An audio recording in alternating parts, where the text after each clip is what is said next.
Welcome to Day 2 of Virtual Spring Q. As with any topic, there can be concerns with extremes. As we make this global transition to remote learning, it is important that we find balance between the technology tools that keep us connected and the learning that happens by spending time with Mother Nature and non-screen activities. We are going to begin today with Ben Cogswell, kindergarten teacher, Q Bold, Blended Online Learning Design Award winner, whose teaching has been highlighted by the New York Times. We'll also spend time sketchnoting with Sylvia Duckworth, award-winning teacher and author from Toronto, Canada. And finally, we'll close today with Crystal Villegas as we journey through mindfulness and healing together. Ben, thank you so much for joining us and being a featured speaker. Your work with your Kinder Rockets has been special before blended and online learning design became so critical to the work that we're doing right now. I'd love to just transition over to you, and please share your wisdom, share your knowledge and your expertise with all of us who are striving to learn what you are already doing. Well, you know what, I tell my Kinder Rockets, all I can do is I can do my best. And so hopefully, I'm really enjoying, I'm ready for this conversation today. Start out, some of you may be wondering again, why I have the astronaut helmet on. And of course, because we are the Kinder Rockets. And so that's definitely some kind words. Pam, how are you doing today before we get started? I tell you, I'm doing a lot better today than yesterday. We had some glitches in there, but one of the things that we found is that I'm so motivated by the resilience of all our teachers and our educators, right? As we have seen teachers that are dedicated to, I'm going to connect with my kids no matter what it takes. And we're doing the same thing here. We are resilient, and we are going to do whatever it takes to stay connected with teachers and bring best practice to everyone out there and be overly generous, if that's a thing, but be extraordinarily generous with bringing expertise and knowledge to everybody that we can. And it's been amazing just seeing kind of everybody that's been sharing for sure over the last few days, and warms my heart. If it's all right with you, Pam, I'll go ahead and kind of share my screen, and we'll look at some slides I put together and jump in, ask questions, and we'll go from there. Sounds good. Thanks, Ben. All right. Let's do this. Okay, here we go. All right, and so one of the first things I'm going to bring up here, if you want to look at these slides right now, you can go ahead and do that. You can go to coachben.org. They will live there for a while. That's a website with some other presentations, and you can see we are here in Spring Q. So if you're out there, I know I can't hear you, but I can feel you. Just put your hands together, maybe gives a thumbs up. Go, yeah, woo!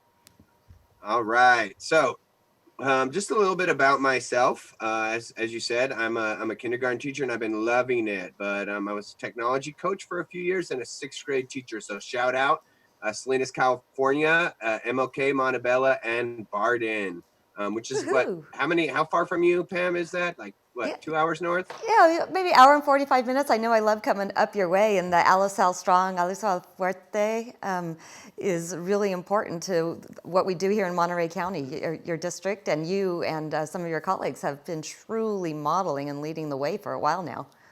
Well, I definitely have some shout outs for them, as we go through this. But again, we are the Kinder Rockets. And so, I mean, as you kind of mentioned, Pam, like, this is my classroom right now, right? I was super lucky. You can see I got the triplets. 2 of them are in my class. 1 of them's in another class. But this is my classroom right now. And it's definitely interesting times. And I was lucky enough to be able to connect with some of them over Google Meet. Mm-hmm. And so these are my Kinder Rockets without being online. Of course, you can see here, this is us, right? We are the Kind Rockets, the Kinder Rockets here in Salinas, California, Barden Elementary School. And I got to say, of my 28 little kiddos, man, they are just full of joy and full of passion and full of learning and love. And so I'm going to pause at certain points, definitely. And Pam, as I said, feel free to jump in, but I'll pause at certain points if you want to add anything, and I'll pause a few times. If those of you out there, share on the Facebook feed. There's also going to be a chance to share on Twitter. of course, besides Pam, you know who this is, right? Yes, I know exactly who this is. This is your wonderful family. Yeah, and so one of the heads you can't see is behind my little guy in the front. We were actually doing a podcast called Growing Up Cogswell because not only do I like to share in my classroom, we like to share our family. So that was definitely a fun conversation. One of the things that we've been talking about is like, how do we manage all this media right now that's going on?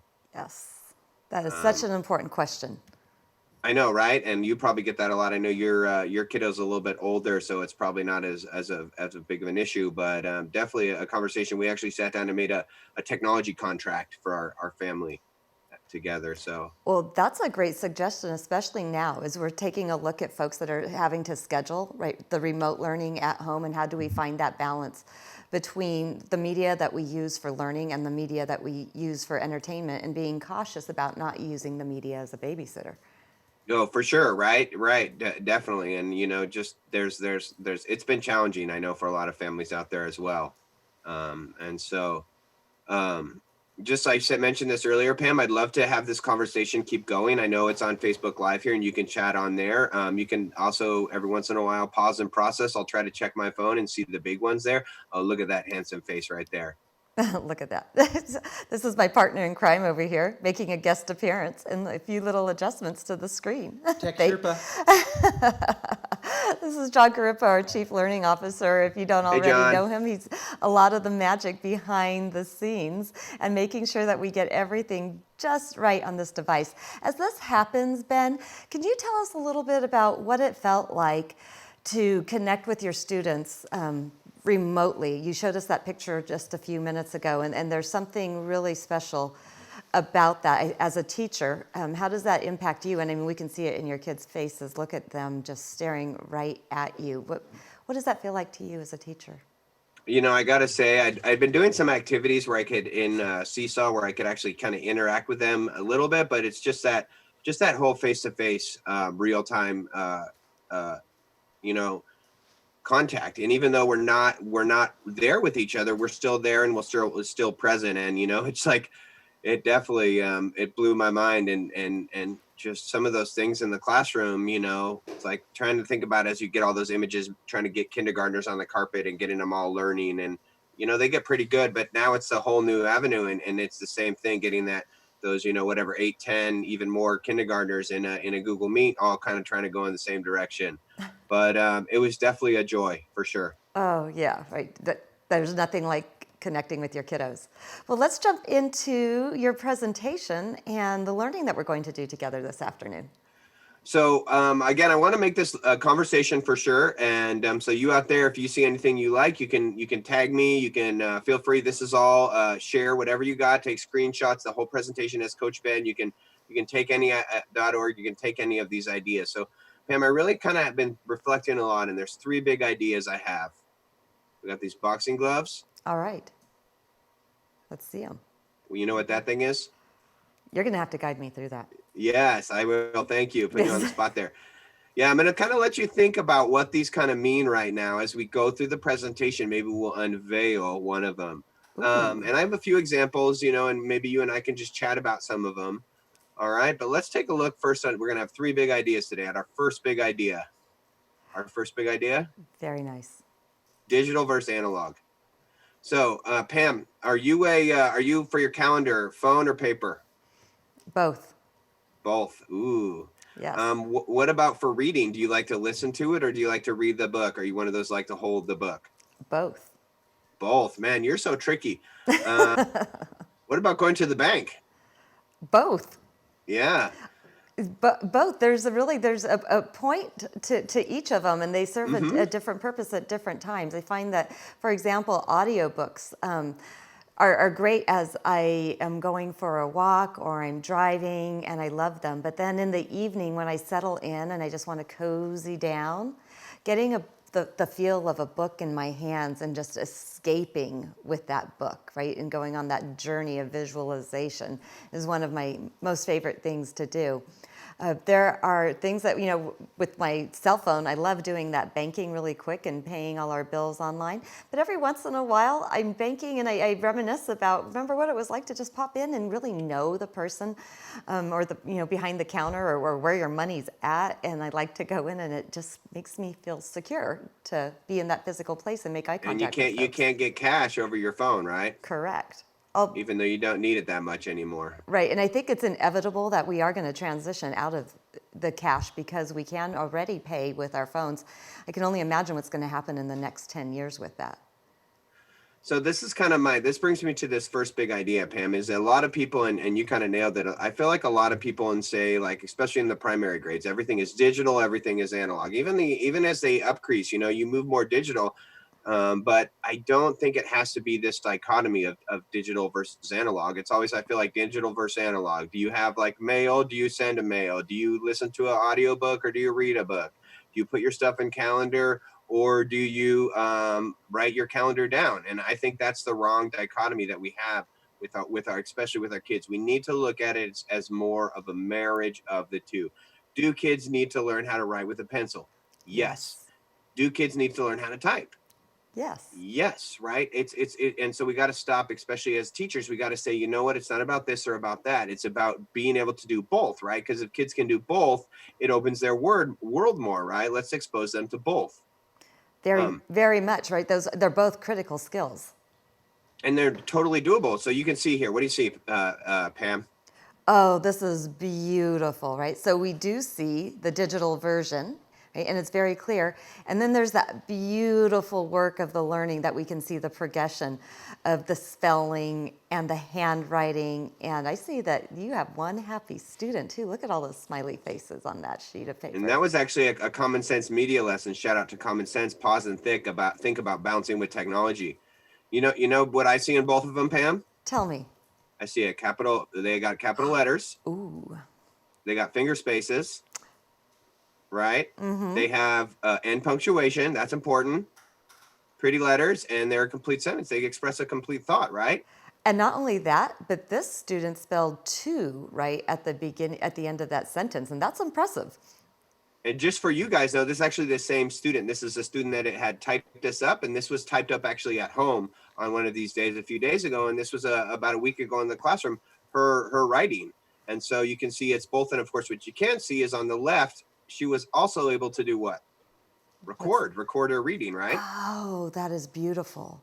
And that's in Seesaw. And all these things, by the way, Pam, that I'm showing, they're all available at Coach Ben. You can click on the bottom. They're all free. And you can go to the activities there.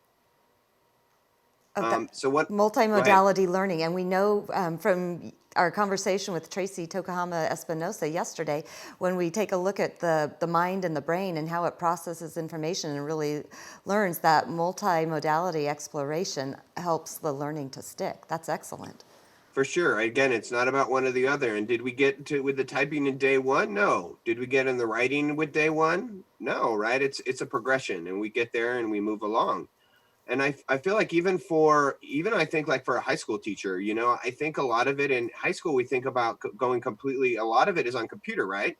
Right. I see, couldn't the planning for the Google Slides take place on a piece of paper? Right. The storyboard that we used to do, or I used to do, teaching 20, 25 years ago. I can't believe that. 30. But yeah. Be nice, John. Yes. But yes, planning that out ahead of time, that's critical, right, as part of the pre-planning process and doing that in an analog manner. I mean, I see people like, we were at a staff meeting, we were breaking apart an SBAC task for sixth graders, right? Mm-hmm. And where's the SBAC task? It's completely on the screen, right? Right. How many people do I see pull out pieces of paper? Oh, everybody, I bet. Not a whole lot, right? Oh. Because I feel like it's still this divide, like not the students, right? A lot of the teachers, right? A lot of the teachers, right? Some of them did, but I feel like it's still this thing about what is it, digital versus analog. And when we're able to really kind of do both of them and juggle them both, I feel like, I can't personally, I need to do math on paper, right? And that's for me. Can I enter some numbers in the computer? Sure. Can I do some awesome stuff with graphing? Sure. But that stuff I need to do there. And so it's, again, when we start this at a young age doing both, hopefully it'll start carrying up. Yes. And then that will help us find that balance between the two worlds. Right. Because again, it's not about this or about that. It's that marriage of the two, right? Yes. Just a few examples. Another example here. What do you think the activity? What are the skill they're practicing right here? Oh, that looks like the tens. So in kindergarten, you know what numbers we have to count to? Up to 100 by the end of You the year? got it. Up to 100. You got it. I know I put you on the spot a lot today. I'm sorry.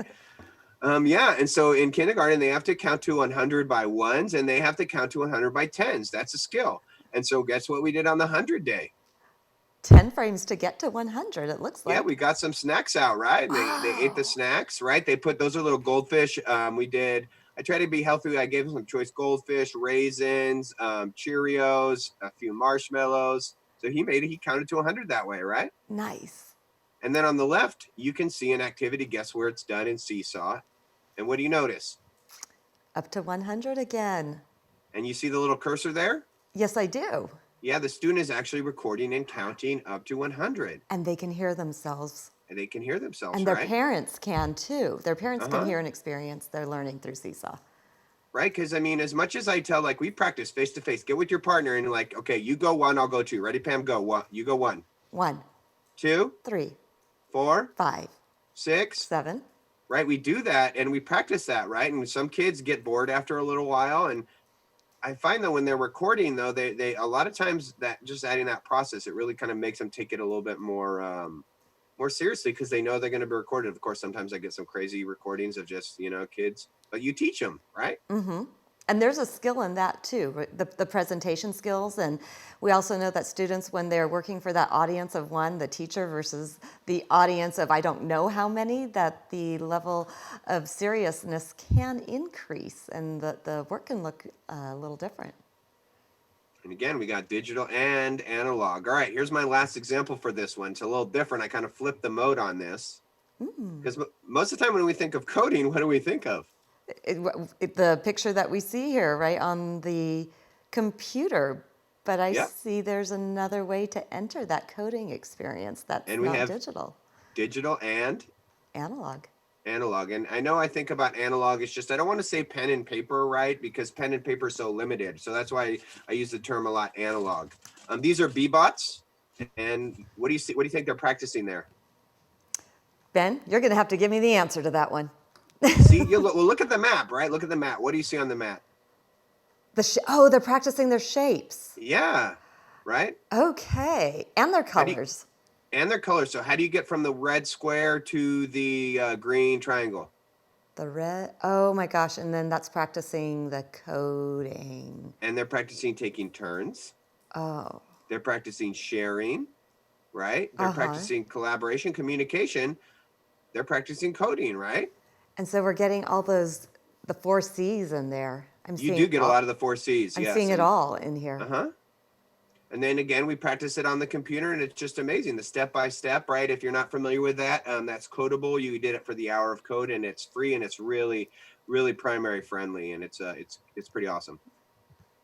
Oh, that's very great. Again, the balance between the analog and the digital.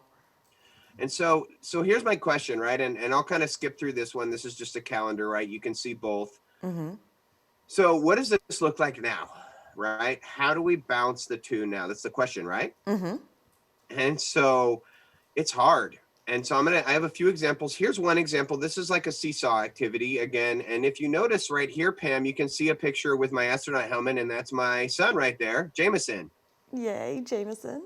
Yeah, isn't he such a cutie? He loves being in my videos. I can't get my other kids, but so I actually did the mini lesson with actual magnets. Okay. That's the analog part, right? Oh, look at that. Yes. Because it's on a screen, but they're seeing me at least modeling it with the magnets. I mean, I do my best right now, right? Because we're in these times, and Right. it's also that connection. They can see me. It's like more of a mini lesson. However, how do they get to practice it? Digital. Cause you think they all have a set of magnets at home? Uh-huh. Probably not. Well, right? Right. So you're going to have a Some of them balance might, between some who of them does and might, doesn't. right? Some of them might, but I'm also like, right? So if they have those magnets at home, do it with the magnets.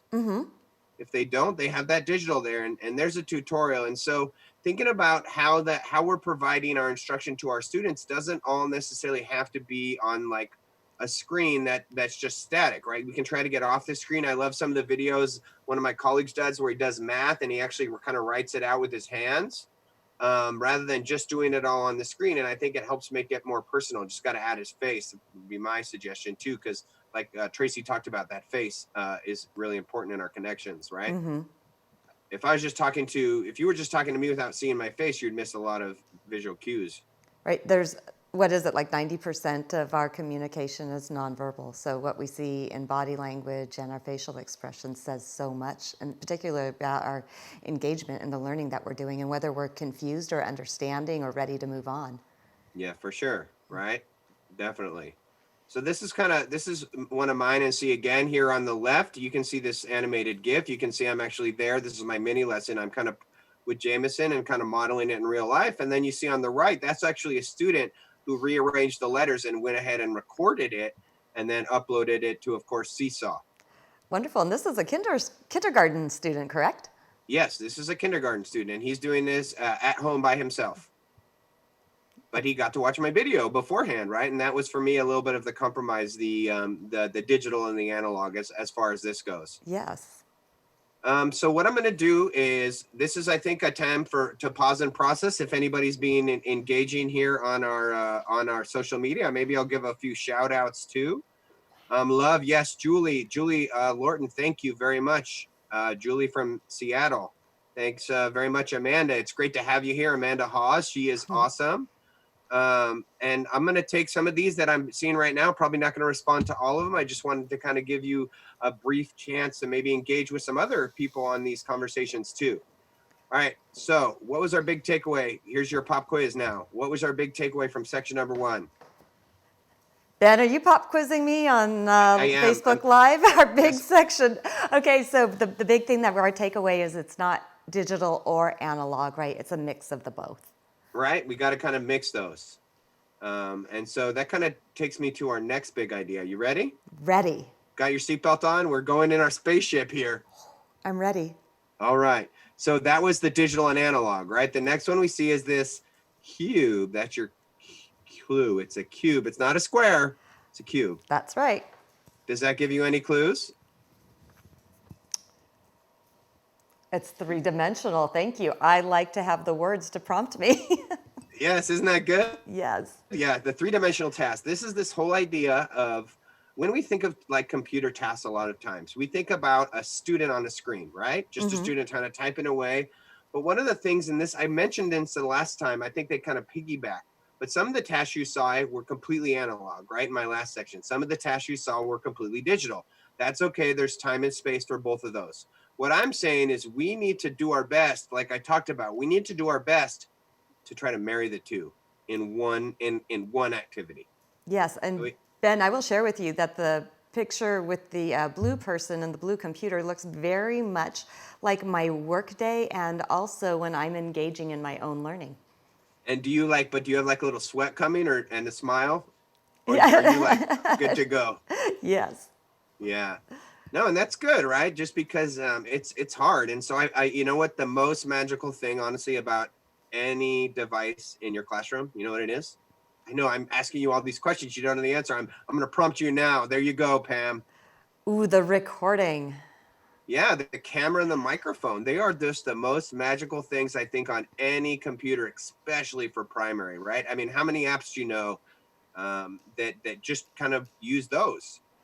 And Ben, I'm going to just segue just real briefly here because, Please. Historically, we used to do this thing when we wanted kids to read, and we would get PVC pipe and we'd create these microphones for them, and we'd have them tape themselves into a tape recorder. And what I'm seeing here is the application of what Michael Fullen shares with us is that technology as the accelerator of the learning. And you're giving us the perfect demonstration of taking something that we used to do, that modality, that format, and now we're using it in a manner that increases the rate at which we do the learning. Because, I mean, it's this whole thing, right? When you had a tape recorder, did you have one for all of your students? Probably not, right? We took turns. Yeah, you had to take turns. And did you have to store all those little, the little PVC pipe phones? As much as I would love to have those too, again, not this or that, but I do have a computer for all of my kids. Luckily, I'm in a great situation. So it's that same thing, right? It's not necessarily reinventing the wheel. It's just taking what we're doing and thinking about ways to do it smarter. I love that. That just gave me goosebumps there. So do you see what's happening here?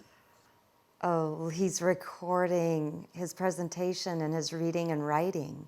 So what I really love to do is I really like to do it, and you can see again, all this stuff you can click on, you can have, you can steal, you can borrow.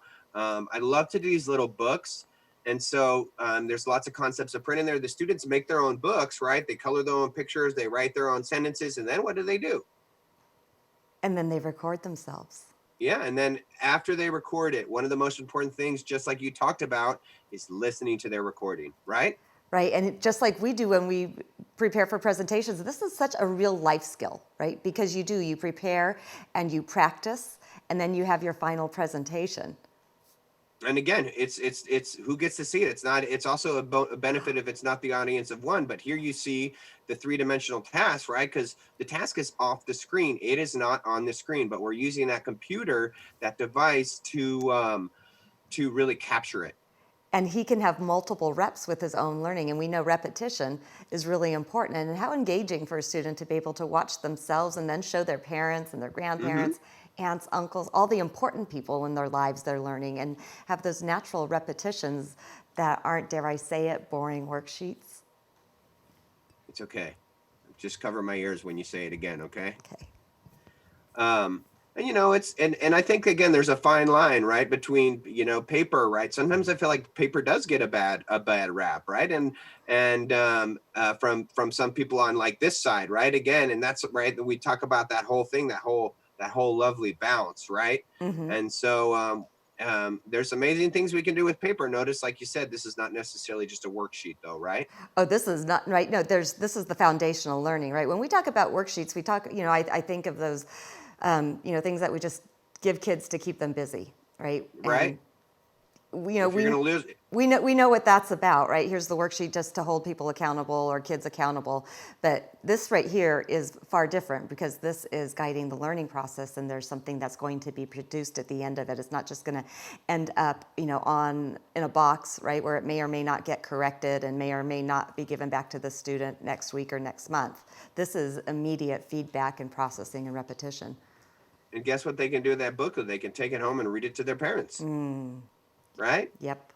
Then it extends that learning, and it's again even more of a three-dimensional task. The parents can see it on the screen, they can see it at home, real life. Check this one out. I like this one. Same thing, pretty simple. These are Unifix cubes. See what she's doing there? She's making the number 4.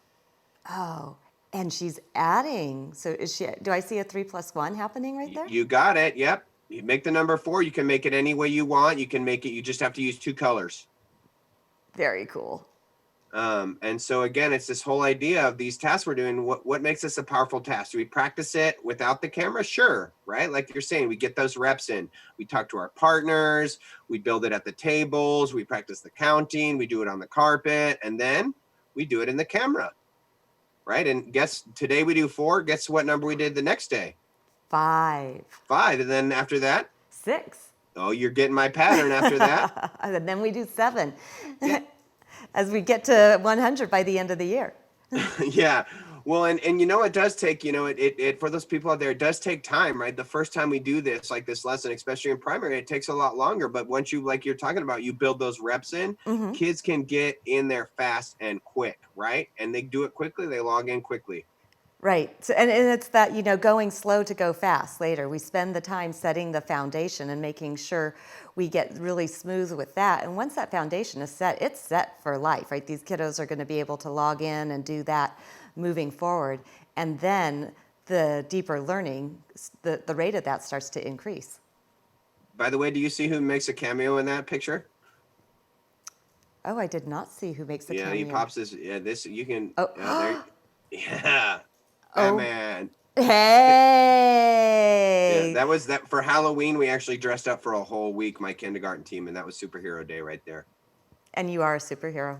Yeah, well, I couldn't do it, without the super community, as you will. Here's one more three-dimensional task that I kind of want to show you. You can see what's happening here. Oh, so we're leading the alphabet. But first they had to arrange the whole thing. So first it was all mixed up. They had to put it in order, right? Then they had to record themselves saying the alphabet. Oh, look at that. Right, and that's the whole process, right, from beginning to end. Mm-hmm. Right, and so you can see, what do you notice about the letter F? Let's see. A, B, C, D, E. Oh, wait, do we have a J in there? It's upside down. Oh, it's upside down. Okay. But like, so watching this video, it gives me some of that feedback. If you actually watch this video, the student, like all students, when he gets to M, what do you think happens? M. LNOP? Exactly. Right. LM. And he tries to, then he had to realize, because he had that one-to-one correspondence. Right. And so again, all we're doing is using the two things I showed you earlier, right? The camera and the microphone. We recorded it. I can see it. They can see it. Right. Then we review it as a class. And the multimodality in here is so important. And Ben, so my field as a teacher was dyslexia. And that's one of the things that happens is students don't recognize that phonemic awareness, that sound to letter correspondence, sound to symbol correspondence. But in having to tap and then say the sound and then the letter name, that actually creates a neural pathway that helps overcome those kinds of learning weaknesses or struggles. That's excellent. So you can see this kind of section again was just all about three-dimensional tasks. So everything, because we're not in that same classroom situation, what might that look like now? So I was practicing Three Little Pigs. I'm sure you know the story of the Three Little Pigs, right? Yes. So what do you think's happening in that picture? How many houses do you see? Oh, I see. Ooh, I see 3 houses. Right. And so with this seesaw activity, what I had the students is actually build the Three Little Pigs at home, because I want to think about right now, what do my students have at home? A lot of my students don't have a whole lot of stuff, but some of them have toys or cups, right? Hey, so tell me the story of the Three Little Pigs with your toys. And so here's one example you can Oh my see, gosh. right? This is at home. Is Big Bro's helping out. This is one of my triplets here. This I posted this, of course, all these with parent permission. And so you can see he's retelling the Three Little Pigs. And his brother is engaged. Look at that. Yeah. What an extraordinary moment.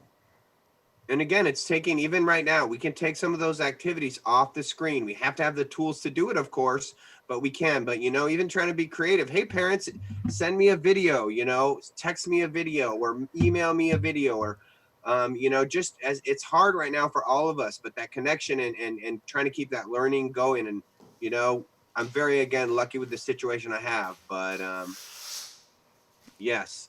Oh, yes.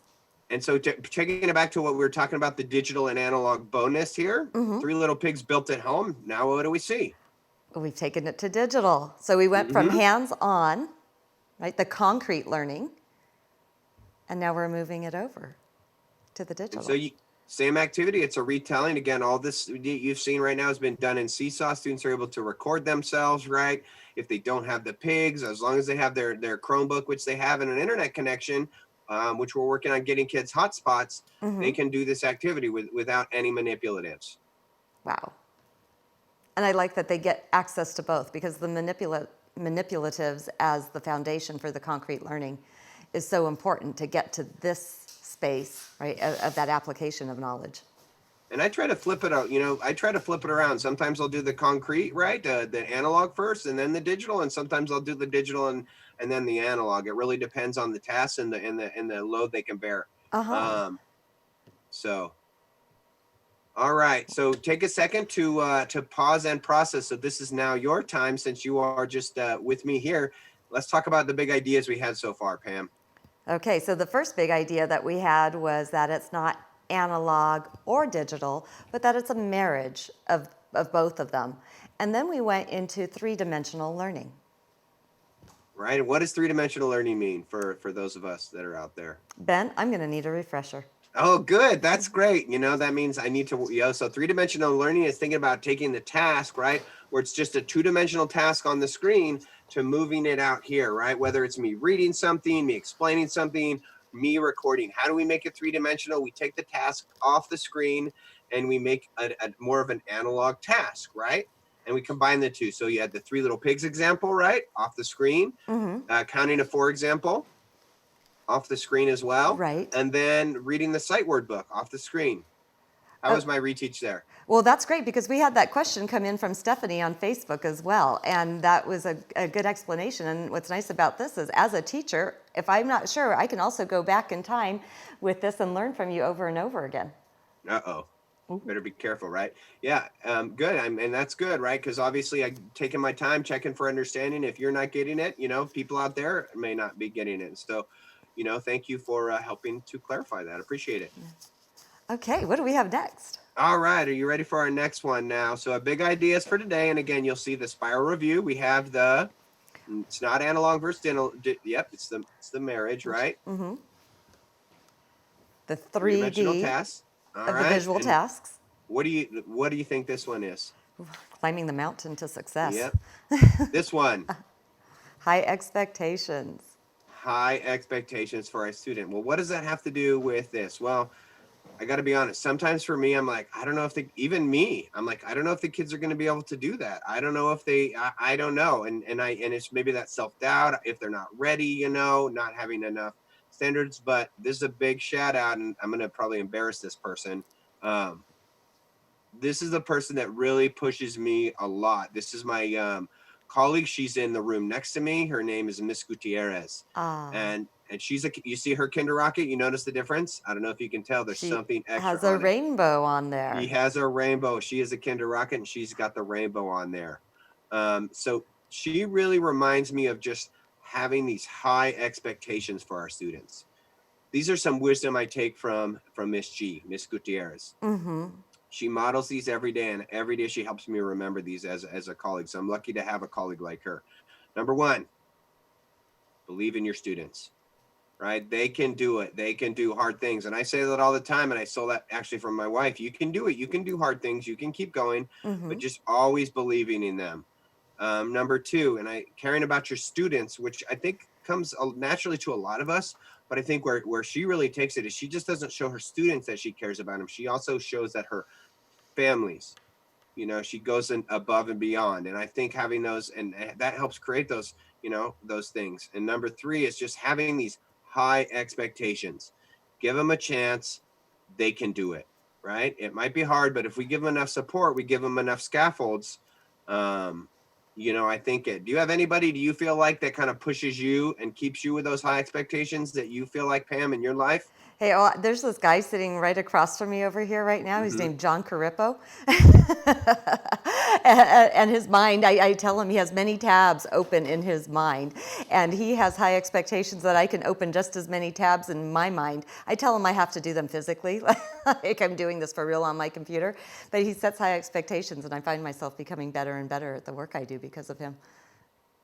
And as a sixth grade teacher, it was a lot easier for me to have these high expectations. But then for a while, when I felt like when I jumped onto kinder, I'm like, I just kind of fell into that trap, and I still had high expectations. I did, but I need to push even those expectations higher and higher, and what they can do and what I can give them access to. And so Miss Gutierrez, she definitely reminds me of that. And so here's just a little story about kind of how just her kind of pushing ahead and having those high expectations. So and you the saw that picture. bilingual, look at that. Yes. And so, because a lot of our community, we live in Salinas, we got a lot of farm workers. Most of my parents speak Spanish.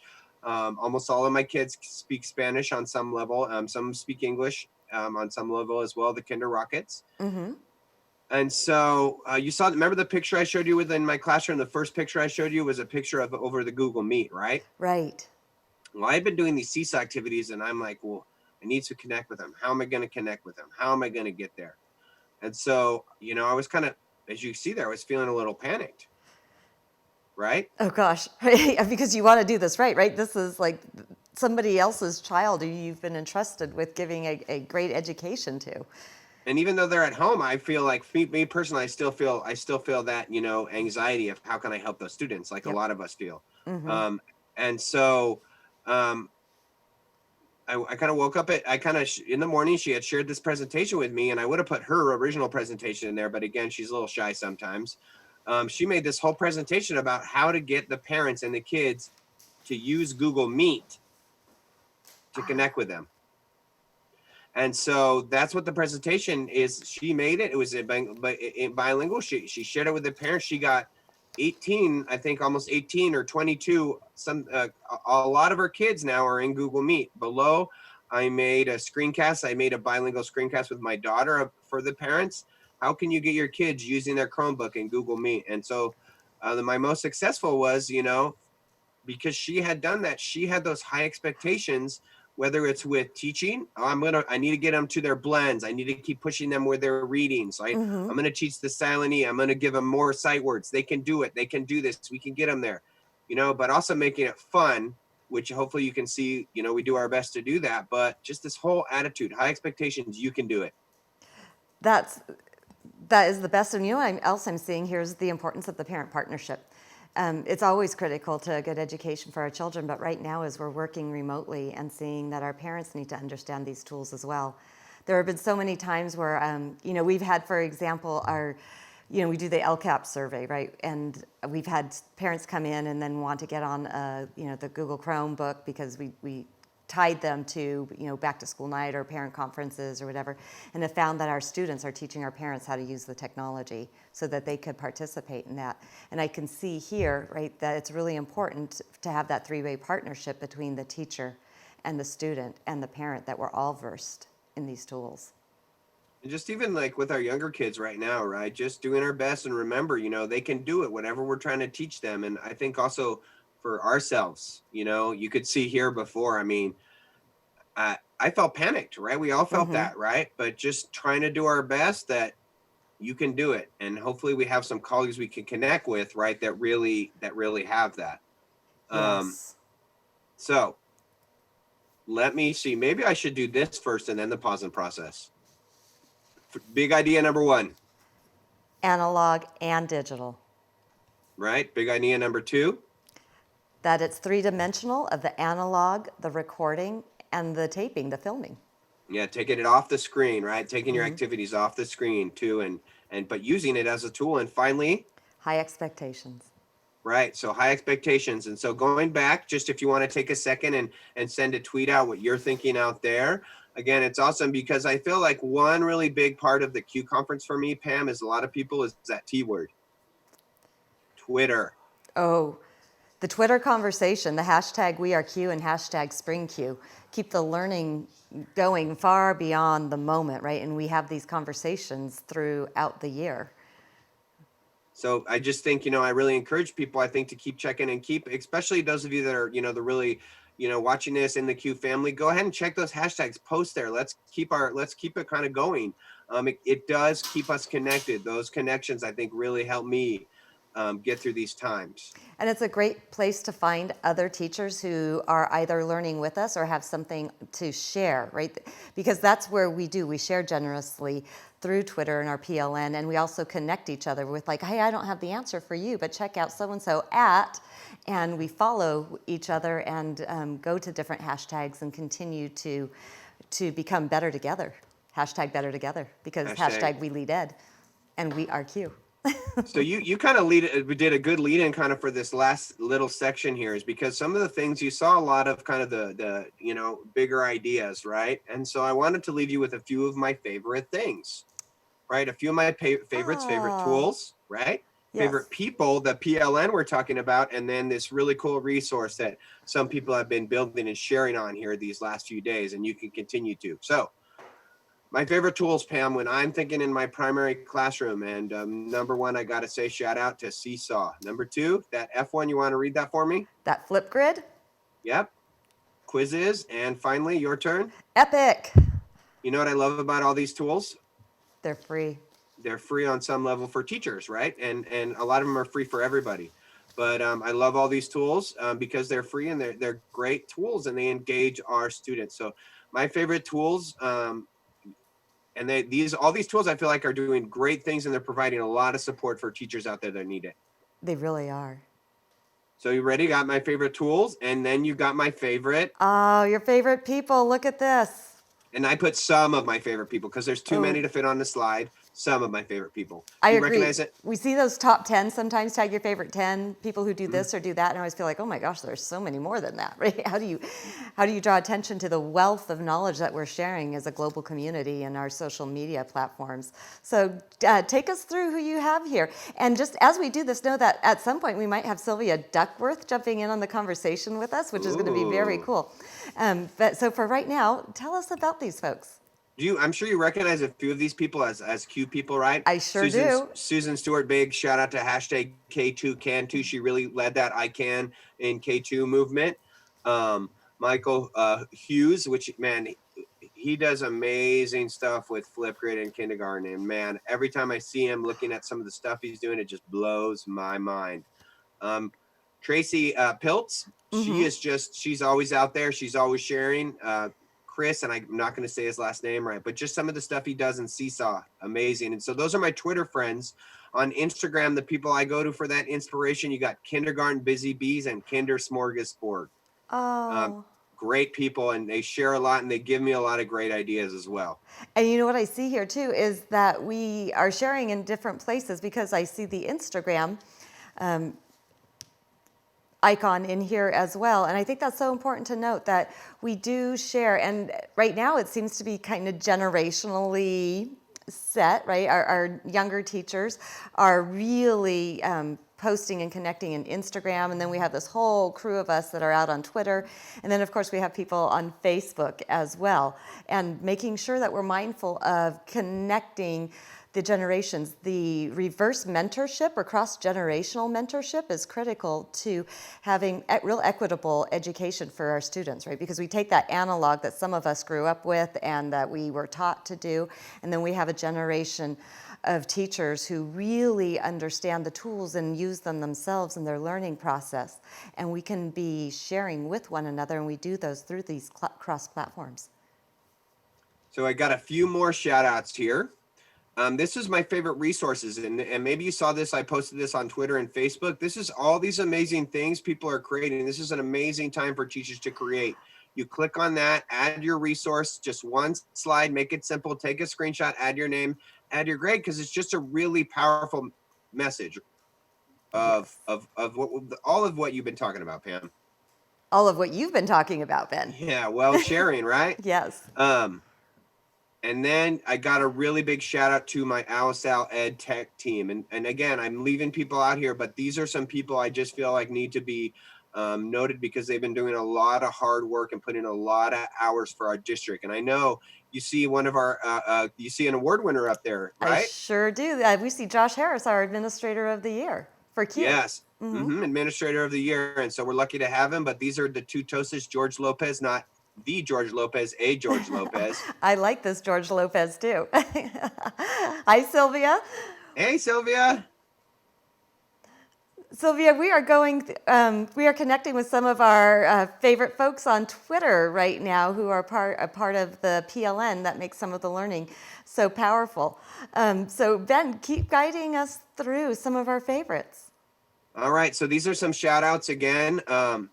Just kind of as I wrap up, leaving a little bit more time for discussion, and maybe, Sylvia can chime in if she would like to, but here's access to my things. Again, all of this stuff you've seen, you can click on, you can access. It's all there at coachben.org. It's all free. We're not selling anything here. So Sylvia, I'm going to tell you the 3 big ideas that we took for my session today. I'm going to have Pam do a review for you. Are you ready? Okay, and I don't know if your microphone's on, Sylvia. I could be wrong though. All right, so Pam, you ready for the first one? Okay, I'm ready for the first one.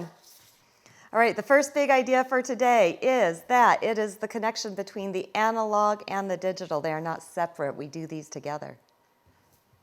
Okay, the second big idea, and this was the one that took some thinking to do, right? And that the learning is 3-dimensional. It's the analog, it's the digital, it's the recording, it's taking it off the screen and into the application of the hands-on. Like, I bet you our friend Sylvia here doesn't do all her sketching on her iPad. I bet she sketches on paper or some other mediums maybe too, and then also on the iPad, right? And it's kind of going over both those things. And then our final one is having high expectations, right, of our students and of each other. And so with these, if you want to kind of learn more about some other Q sessions, if you're interested to learn more about what you heard here, we got 3 dudes rocking the 4 C's with Eric Garcia and Michael Hughes. That's on Friday, the 27th. Oh, that's fantastic. We also have our virtual, let's me go to this one first. We also have Fun with Phonics, and that's with shout out to Edie Porter, who I bet you is watching right now, and that Yesenia Gonzalez, who I talked about, or Gutierrez, sorry, who I talked about earlier. And that's Saturday, the 28th from 1. And then, of course, another great opportunity that we just, one of my favorites. Right? Yes. Normally they're face to face. But here we have them. Guess what we're doing them? We're going virtual. And guess who can participate in them? Anybody.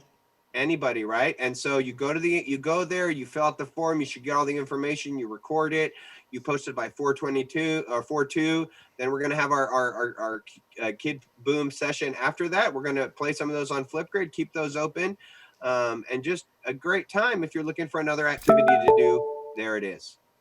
Oh, very nice. So we have about 10 minutes left. Do you have some more slides, Ben, or should we No, I mean, that's kind of it. You can see here, I just have the question and answer and the feedback. And so I wanted to leave some time, at the end for being able to transition, connect. But that's about it. That's all I have as far as the slide. And again, those are all available at coachben.org.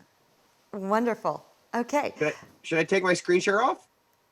Oh, yeah, let's do that. And let's see if Sylvia comes back, and we're going to see how she's mic'd up and if she's on with us, because this three-way conversation for the transition will be really nice, because there's really a lot of overlap with what Sylvia does with the sketchnoting, right? Taking it to that three-dimensional component of applying things to paper and to the way the brain works and processing what we learn, and the work that you're doing, Ben. Sylvia, can you hear us now, and can we hear you?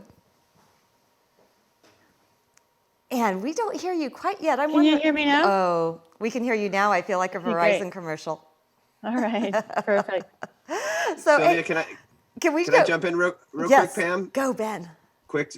Is Sylvia? I don't know. This was many years ago. I'm sure but one of the first webinars I watched was you teaching how to sketch note on what was it back the time, Adobe Draw.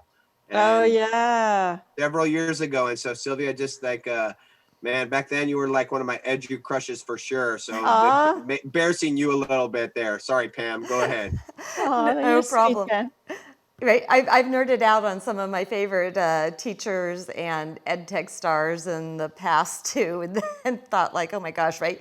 You're just a regular person, but it's such a compliment, to give to somebody too, because there are certain people that stand out in their practice, right? And that also sometimes get to just also be the face of something that's really important in the moment. And we're regular people that want to give and share. And Ben, you've received a lot of notoriety for the work that you've done. You're winning awards and being highlighted in the New York Times. And Sylvia is an award-winning teacher who is sharing her practice everywhere, and people get so excited. I've seen it in Sylvia. I've had it myself. Like, wow, I can't believe at Fall Q last year in Sacramento. That I'm gonna hang out with Sylvia Duckworth. But the truth of the matter is, we're all teachers and we're normal. We just have this great opportunity to be able to speak to best practice and share and have our face be part of that. Well said, Pam. Well said. Yeah. Yeah. Okay. Hopefully I didn't embarrass you too much there, Sylvia, but Pam, you definitely got my cheeks turned a little bit red there. Coach Ben, I was delighted to meet you as well, because you are doing such cool stuff, especially with the littles. You teach little ones, right? Like I've been doing kindergarten actually now. Kindergarten. I've been a little bit all over the place, but definitely one of the things thinking about you and a good friend, Manny. Herrera. Yeah, I was blanking on Manny Herrera, just thinking about the working with more of my kids in art this year. And I've done definitely more directed drawing, but got to keep even pushing them more. And so I'm really excited to, learn with you and from you and get my kids drawing even more. One of my kids, I was talking to him and he said, "Teacher, could you put that directed drawing video again for us? I really want to be able to draw them. Please, can you put it back in our blog?" And what were you drawing? What were you using? It was an Art Hub for Kids. I don't know if you've heard of Art Hub for Kids. Yeah, I have. That's great. Yeah, and so they just do that great directed drawing, I think, for a lot of them in the beginning. And they were drawing Olaf. Okay. Yes. Fantastic. Yeah. Well, so what kindergartner doesn't want to draw Olaf, right? Yeah. I love your costume, by the way. I'm feeling like I'm a little underdressed today. Well, it's because we're the Kinder Rockets here, so I had to be dressed appropriately, and I'll even do this for you. Do you think some of your students are watching, Ben, today? I don't know if some of my students are watching. I do have actually a Kinder Rocket Facebook page that I've been just trying to connect with other families out there as well, parents. And so I'm going to definitely share this feed afterwards, and if they're interested in watching, and let them know they gotta shout out and some love. Yeah, Lots of love to the fantastic. Kinder Rockets. Absolutely. Yeah. Well, Ben, thank you so much for joining us today. A wealth of knowledge and so many other places to connect with you through your webpage, through Twitter. I love following you on Instagram and seeing everything you do with your students and your family. I want to say the support you have from your family, both your children and your wife. And we know that behind anybody who's doing this kind of extraordinary work, there's somebody in the background supporting that who might remain unseen. And so, what is your wife's name? My wife's name, by the way, is Jenny. And if you were on my Facebook, she's actually been teaching. She's a music. Does a music program for my kids' school, and she's been teaching via Facebook Live to her students guitar and ukulele. And so I'm not the only educator right now connecting virtually. And so yeah, she's just so supportive, and all of my kids too. Just real quick, last thing, Sunny and Russell and Tucker and JMO, my 4 kids. So. I'm looking forward to maybe kicking back and then checking out what Sylvia has to offer. So thank you so much for having me. And it's been an honor and a pleasure. Okay, well, we'll Zoom soon. All right. Bye-bye. Bye, Ben. So Sylvia, as we transition to you, and we're going to bring John Carippo in for this conversation with you today, I have to share a story with you. I have a friend who has a son who is dyslexic and struggles in school. And let me share one of the stories that he's this super bright kid. It's very cool and this fantastic personality. And he had a test on the continents, and he knew all of the continents, and he got 100% of them right on the test. But he got a 0 because he spelled them wrong. Oh, wow. That happened this year. And she brings me work samples. We take a look through these things together and we talk about his learning. One of the things that we saw a lot of times in his notes is what people would call doodling. Okay. What I saw was the beginning of sketchnoting to guide Yeah. learning. So that, right, we think of taking notes often, and that students have to have this one particular single way of taking notes to show their learning, which includes the sounds. And we see for students that might have some kind of processing weakness to overcome, that can be a real barrier. However, when we create that flexibility to sketchnoting, we provide a whole new access point for what we would call maybe the non-typical learner in education. So the application of sketchnoting has so many opportunities. Oh, you're absolutely right. So do you want me to answer that, or are you going to take a break before we just plunge right in, or what are we doing here? We're going to shoot. John is giving me this 2-minute sign. I don't know if he's telling me peace, like peace out, right? Okay. Yeah, he's telling. So he's Yeah, giving. 2 minutes. He's giving me 2 minutes till we head over to him, as well as the peace out sign. I suspected that answer will probably last more than the minute and a half that you and I have together. I think it probably will. Yeah. Yes, but I think You're on the right. Go ahead. Yeah, so I'm on the right track. Yeah, I'm on the right track for sure. I'm going to speak about that in my presentation as well. Oh my goodness, that's great. And Yeah. so, I am going to text my best friend. Yeah. And Yeah. I'm giving things up. Too much information. Well, Here. maybe she can get her son to join us, because we're going to be drawing today. Oh, okay. Boy, so as I send this over to John here, I'm going to be getting on the phone and telling her to get the whole family back onto Facebook. Yes, this is going to be fantastic for them. All right. So we're getting am I like in my 10-second countdown? We're going to do the Kinder Rockets, right? So a nod to the Kinder Rockets, where we go 10, 9, 8, 7, 6, 5, 4, 3, 2, 1. Lift off. Sylvia Duckworth and sketchnoting with John Carippo.